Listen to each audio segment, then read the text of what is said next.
দলংখন কিবা হেৰি কিমান বহল আছে আৰু এই ফুটিটো কিমান বহল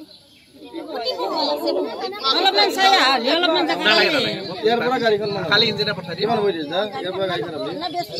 পলাকবাৰী সমষ্টিৰ অন্তৰ্গত আমাৰ চম্পকনগৰ ছয়গাং চম্পকনগৰত বহু দিনৰ পৰা খবৰ পাই আছিলে যে আমাৰ এইটো মই নিজেও প্ৰত্যক্ষদৰ্শী বহু আগৰ পৰা জানো যে আমাৰ বিভিন্ন ৰাস্তা ঘাটৰ সমস্যা ইয়াতে আছিলে আৰু আজি সেই উদ্দেশ্যে আজি আমাৰ এই চম্পকনগৰ অঞ্চলত যি অঞ্চলৰে দিকে কুকুৰমাৰা হৈ ঘৰামাৰা ওলাব পাৰি এই অঞ্চলৰ ভিতৰৰ যিবিলাক ৰাস্তা আছে যথেষ্ট বেয়া অৱস্থাত আছে আজি মই এটা প্ৰাৰম্ভিক পৰ্যবেক্ষণ কৰিলোঁ আৰু আমি অতি শীঘ্ৰে PWD ডিপাৰ্টমেণ্টৰ লগত এটা ছাৰ্ভে কৰাম এষ্টিমেট বনাব দিম কিমান টকাৰ প্ৰয়োজন হয় আৰু ইতিমধ্যে কিন্তু কুকুৰমাৰাৰ পৰা যিটো ঘৰামাৰা ৰাস্তা এই ৰাস্তাটো ইতিমধ্যে আমি মাননীয় মুখ্যমন্ত্ৰী মহোদয়ক তেওঁ আমাক দিম বুলি কৈছে ইতিমধ্যে তেওঁ প্ৰায় 9 কোটি টকাৰ অধিক টকা সেই ৰাস্তাটোৰ নামত আবণ্টিত কৰা হ'ব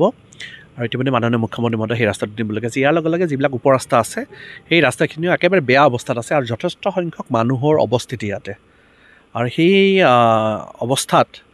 মানুহখিনি কিদৰে বৰষুণ দিলে কিদৰে তেওঁলোকৰ ল'ৰা ছোৱালীবিলাকৰ স্কুলত যাব যথেষ্ট